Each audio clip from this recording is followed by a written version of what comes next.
Ibu dan Bapak yang terhormat, kita lanjutkan dengan paparan selanjutnya adalah dari P4OP. Untuk itu kami mohon izin mengundang Bapak Fahrul Rozi untuk dipersilahkan. Silahkan Pak Fahrul. Baik Ibu, terima kasih. Baik, terima kasih Pak Fahrul Rozi, disilahkan. Baik.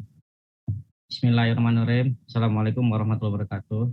Waalaikumsalam warahmatullahi wabarakatuh. Pertama-tama yang saya hormati Kepala Sudin Wilayah Jakarta Timur 2, Bapak yang saya hormati juga Kemenag Provinsi DKI Jakarta beserta jajarannya dan Sudin beserta jajarannya, para narasumber dan Bapak Ibu Kepala Sekolah yang saya hormati. Izinkan saya untuk menyampaikan materi sosialisasi pendataan KJP Pos tahap 2 tahun 2021. Baik Bapak Ibu, sebelumnya sosialisasi ini kan hanya khusus KJP Pos. Saat ini sosialisasinya agak panjang, kenapa? Karena ada 3 pergub yang dijadikan satu, berubah nama menjadi pemberian bansos biaya pendidikan bagi peserta didik melalui KJP Pos. Nah, ini pergubnya sedang dalam proses. Nanti dasar pergubnya adalah pemberian bansos biaya pendidikan bagi peserta didik. Adapun KJP Pos seperti yang sudah mungkin Bapak Ibu ketahui bahwa ini salah satu program strategi Pemda DKI Jakarta untuk menangani usia sekolah ya dari usia 6 sampai 21 tahun dari keluarga tidak mampu agar bisa mengenyam pendidikan dengan baik. Adapun tujuan dari program KJP Plus itu salah satunya adalah mendukung terselenggaranya wajib belajar 12 tahun, yaitu untuk mendorong anak-anak tidak sekolah agar bisa mengenyam pendidikan kembali di bangku sekolah dan meningkatkan layanan secara adil dan merata. Mungkin nanti secara detailnya akan diberikan, jadi Bapak Ibu bisa baca lebih jelas, jadi kita nanti waktunya bisa lebih leluasa untuk program tanya jawab.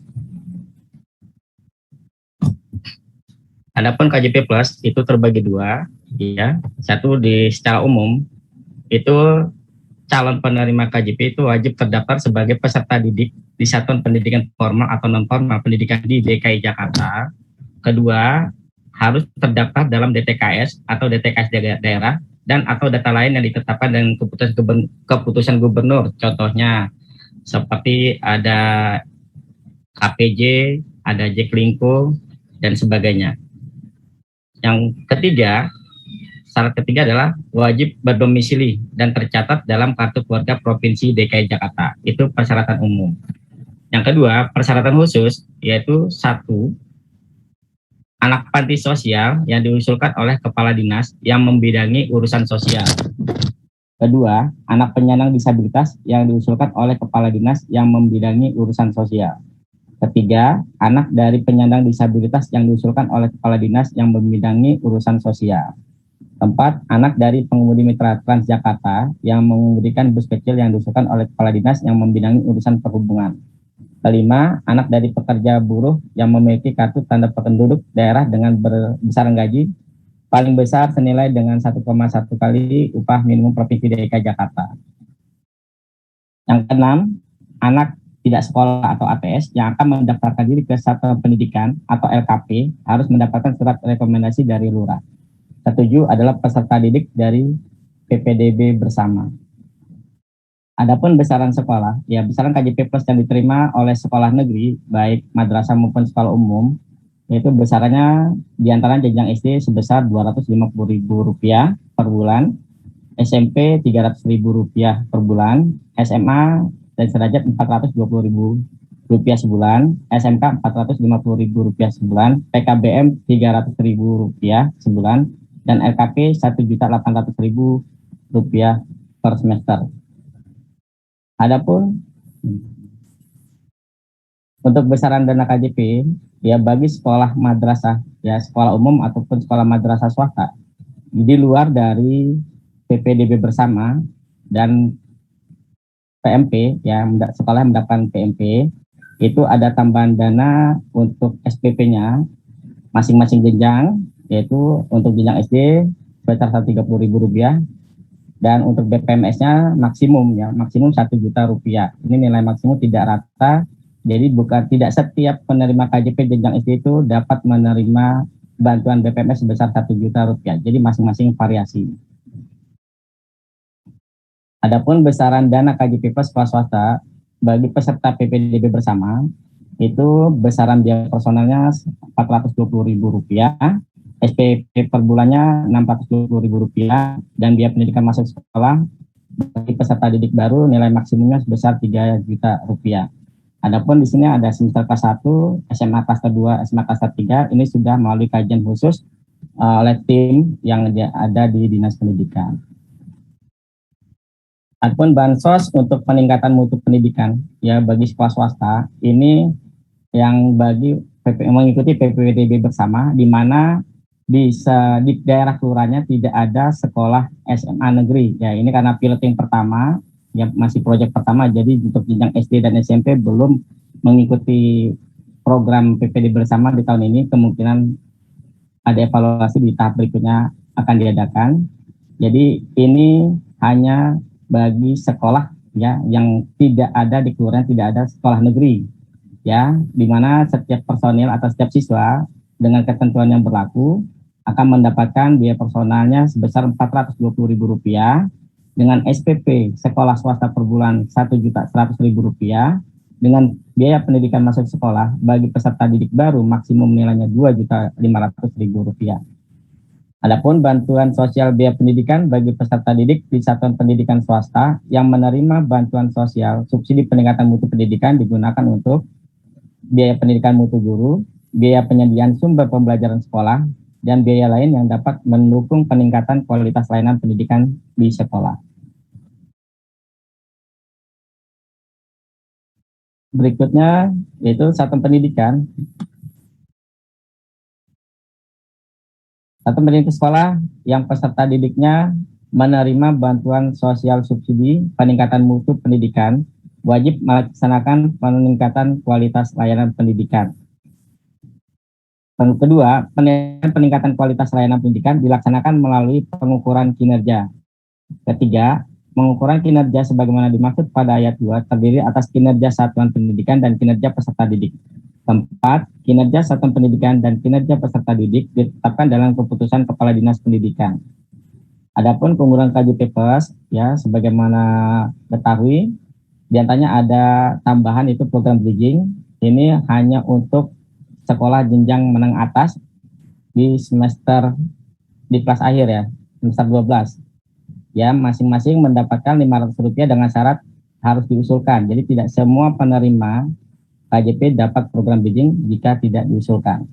Adapun fasilitas pendukung KJP Plus yaitu diantaranya adalah masuk Transjakarta gratis, masuk Ancol gratis, dapat pangan, museum gratis, masuk Monas dan Ragunan secara gratis. Adapun penggunaan biaya personalnya Bapak Ibu bisa dapat pelajari, bisa dibaca. Adapun penggunaan dana personal KJP Plus di masa pandemi ini ada relaksasinya, yaitu di mana dana yang diterima bisa digunakan untuk pembelian kebutuhan pangan, kedua untuk kebutuhan kesehatan, ketiga untuk kebutuhan pendidikan. Adapun larangan siswa penerima KJP yaitu diantaranya merokok, bolos sekolah, bullying.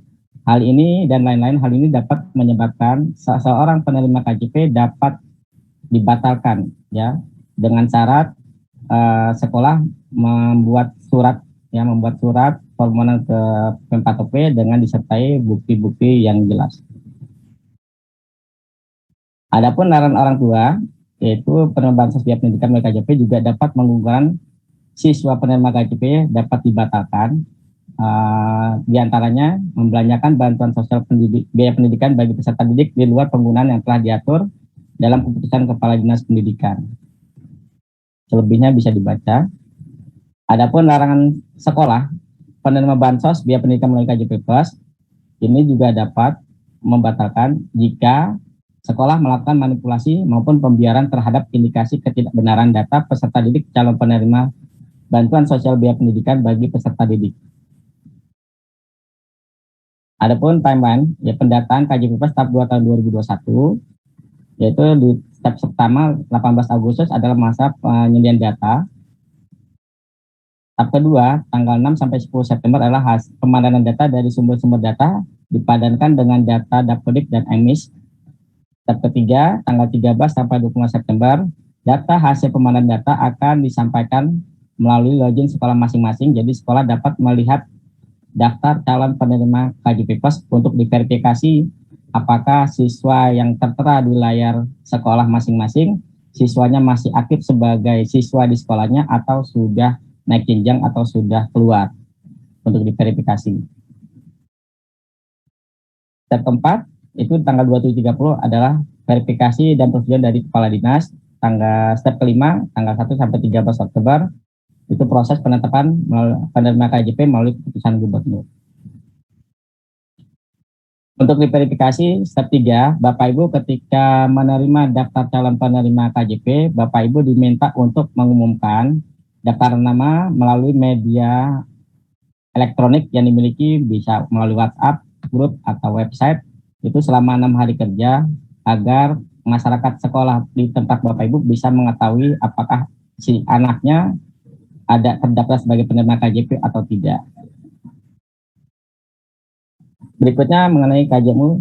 KJMU tahap 2 tahun 2021, adapun tujuannya adalah untuk meningkatkan akses dan kesempatan belajar di PTN dan PTS bagi peserta didik yang tidak mampu secara ekonomi dan berpotensi akademik baik.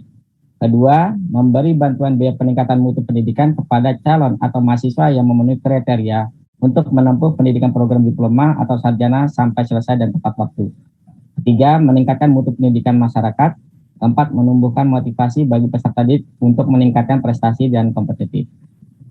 Adapun persyaratan umum KJMU, 1, memiliki kartu tanda penduduk dan berdomisili di wilayah Provinsi DKI Jakarta. Kedua, terdaftar dalam DTKS atau DTKS daerah. Ketiga, tidak menerima beasiswa atau bantuan pendidikan yang bersumber dari APBN atau APBN. Adapun persyaratan khusus sebagai calon mahasiswa, artinya di sini ketika siswa menengah lulus, itu maksimal diberikan waktu paling lama untuk mengikuti pendaftaran KJMU adalah 3 tahun sebelumnya. Jadi ketika lulus, dia memutuskan untuk bekerja, membantu orang tua dan sebagainya, paling lama 3 tahun sebelumnya. Kedua, sebagai mahasiswa, ya, pertama lulus dari pendidikan menengah pada satuan pendidikan negeri swasta di DKI Jakarta, paling lama 3 tahun sebelumnya. Pengajuan di tahap sebelumnya paling lama itu di 2 semester, di pergub yang baru ini di tahap 2 tahun 2020 diperpanjang sampai semester keempat masih bisa daftar program KJMU. Adapun juga terdaftar sebagai mahasiswa di PTN di bawah naungan Kemendikbudristek, PTN di bawah naungan Kemenak, dan PTS dengan akreditasi institusi unggul atau A, dan program studi yang terakreditasi unggul atau A di DKI pada bidang prioritas sesuai dengan RPJMD tahun berjalan. Adapun PTS Jakarta yang memenuhi syarat, di tahap sebelumnya hanya 12 PTS, di tahap ini ada penambahan 2 PTS. Adapun sumber data KJMU, pertama yaitu dari Pusdatin Jamsos Dinsos untuk DTKS dan atau DTKS daerah. Kedua, penambahan baru yaitu dari Dinsos untuk anak panti sosial bina remaja. Ketiga, penerima existing yaitu penerima yang sudah ditetapkan pada tahap sebelumnya. Adapun peruntukan dana KJMU, besarannya adalah yang diterima masing-masing mahasiswa per semester sebesar 9 juta rupiah, di mana terdiri dari dua dana, yaitu dana penjaringan pendidikan atau dana UKT, atau yang kalau jenjang SMA dibilang SPP. Sisanya bisa diperuntukkan untuk biaya pendukung personal, untuk biaya kehidupan sehari-hari seperti membeli biaya buku, makan bergizi, transport, dan sebagainya. Adapun kewajiban penerima KJMU, 1, wajib mentaati seluruh ketentuan peraturan perundang-undangan. Kedua, menjaga dan mencitra serta nama baik pemerintah daerah. 3, mengikuti perkuliahan pada program studi yang telah dipilih. 4, pengabdian masyarakat. 5, menyelesaikan pendidikan sesuai jangka waktu. 6, membuat laporan tertulis kepada gubernur. 7, mengikuti kegiatan pelatihan kepemimpinan, seminar, dan atau kegiatan lain yang menunjang peningkatan kompetensi. Adapun larangan sebagai penerima KJMU yaitu berarti atas permintaan sendiri sebagai mahasiswa, cuti akademik apapun jenisnya, cuti sakit dan sebagainya bisa menggugurkan sebagai penerima KJMU. Melalaikan dan atau dengan sengaja memperpanjang waktu pendidikan, melanggar kewajiban dan larangan yang berlaku di PTN atau PTS. Kelima, pindah dari program pendidikan yang telah dipilih. Selama 2 semester berturut-turut mendapat IPK di PTN di bawah IPK yang telah ditetapkan oleh masing-masing PTN. Di PTS di bawah nilai IPK 3 untuk prodi sosial dan di bawah 2,75 untuk prodi eksakta. Ketujuh, menerima bantuan biaya personal pemerintah lainnya, baik pemerintah pusat maupun pemerintah daerah. Adapun mekanisme dan timeline pendaftaran KJMU tahap 2 tahun 2021, yang pertama yaitu tanggal 13 sampai 25 September, itu proses penyerahan berkas oleh calon penerima KJMU. Tahap kedua, di tanggal 13 sampai 20 September, sekolah melakukan proses penginputan data calon penerima ke dalam sistem KJMU. Step berikutnya, proses pemadanan data dengan data Dapodik ataupun dengan data EMIS. Dengan data DTKS. Dengan data DTKS. Step keempat, yaitu proses verifikasi persetujuan kepala sekolah. Pengumuman calon kepala penerima di sekolah disampaikan oleh sekolah melalui media elektronik selama 6 hari kerja. Bagi siswa yang tidak terdaftar, bisa menghubungi Pusdatin Jamsos untuk minta di data DTKS. Step kelima, proses verifikasi dan penunjukan kepala dinas. Step keenam, yaitu penetapan penerima melalui keputusan gubernur. Nah, ini salah satu bentuk hasil verifikasi yang telah dilakukan sekolah dituangkan dalam bentuk surat pernyataan kepala sekolah. Nah, ini data lampiran calon penerima KJMU yang telah diverifikasi oleh kepala sekolah.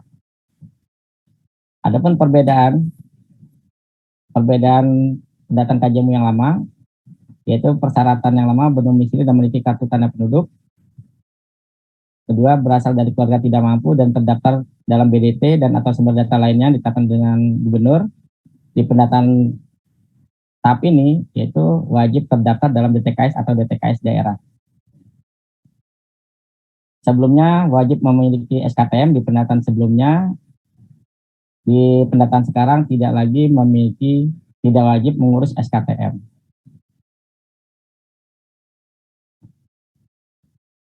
Ini sebaran ya, data sebaran dimulai KJMU dari tahun 2016 sampai 2021, Bapak Ibu bisa lihat. Ini juga rekap penerima KJMU tahap 1 tahun 2021, Bapak Ibu bisa lihat. Ini sebaran kita sudah sampai 32 provinsi. Nah, ini top 10 penerima KJMU.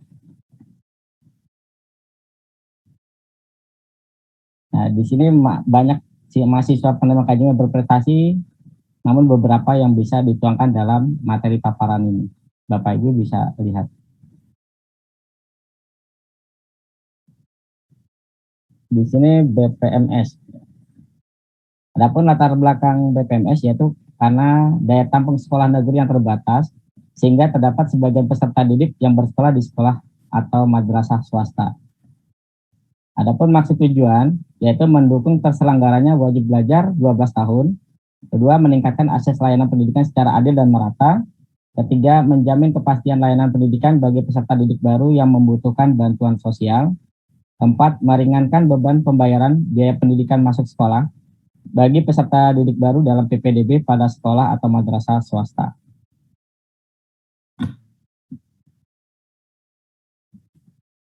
Adapun sasaran yaitu dari anak keluarga yang terdaftar dalam DTKS daerah atau DTKS. Kedua, anak yang terdaftar sebagai penerima KJP+. Ketiga, anak pemegang kartu Jaklingko. Keempat, anak pemegang kartu KPJ. Kelima, anak yang tertinggal di panti asuhan. Keenam, anak yang diterima PPDB bersama. Yang ketujuh, anak dari keluarga yang mengalami kesulitan ekonomi akibat dampak COVID-19.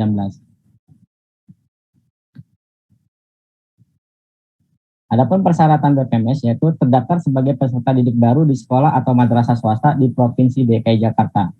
Kedua, berdomisili dan memiliki kartu keluarga Provinsi DKI Jakarta dan termasuk dalam kategori dari 7 data yang tadi telah saya sebutkan. Adapun persyaratan berikutnya yaitu dari kriteria keluarga yang kesulitan ekonomi dampak COVID-19, itu persyaratannya satu, kehilangan pekerjaan karena pemutusan hubungan kerja.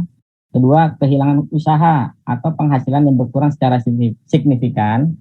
Ketiga, berpenghasilan tidak tetap. Keempat, dirumahkan tanpa dibiayai atau pemotongan gaji atau alih waris dalam satu keluarga, dan dari kepala keluarga meninggal dunia dan berhak mendapatkan bantuan. Adapun alur pengurusan BPMS dari 7 data tersebut itu akan diverifikasi dan divalidasi oleh sekolah. Data tersebut akan dipadankan dengan data Dapodik, EMIS, dan Nik Dukcapil, lalu keluarlah calon penerima bantuan. Adapun besaran bansos BPMS di luar dari PPDB bersama, yaitu untuk jenjang SD atau MI, masing-masing penerima sebesar Rp1.000.000. Untuk jenjang SMP MTS, bantuannya atau besaran dana BPMS yang diterima sebesar Rp1.500.000. Untuk jenjang SMA atau MA, itu besaran diterima sebesar Rp2.500.000. Adapun skema pemberian BPMS, jika beban biaya masuk sekolah itu lebih kecil dari bantuan sosial, maka besaran bantuan sosial yang diberikan sebesar biaya yang dibebankan oleh sekolah. Berikutnya, jika beban biaya masuk sekolah lebih besar dari bantuan sosial, maka besaran bantuan sosial yang diberikan sebesar batasan maksimal besaran bantuan. Adapun mekanisme pencairan, pertama, bantuan ditransfer ke rekening peserta didik penerima BPMS. Kedua, jika terdapat tunggakan, maka dana akan diblokir terlebih dahulu. Ketiga, jika tidak terdapat tunggakan, maka dana dapat dicairkan oleh penerima bantuan. Adapun timeline pendataan calon penerima BPMS, yaitu tanggal 27 sampai 30 September adalah waktu pemadanan data. Tanggal 4 sampai 13 Oktober, waktu pendaftaran calon penerima. Tanggal 14 sampai 15 September, waktunya verifikasi dinas pendidikan dan pengusulan calon penerima. Tanggal 18 sampai 22 Oktober adalah proses penetapan keputusan gubernur. Demikian Bapak Ibu materi paparan sosialisasi KJP Pos, BPMS, dan PMP. Sekian, terima kasih.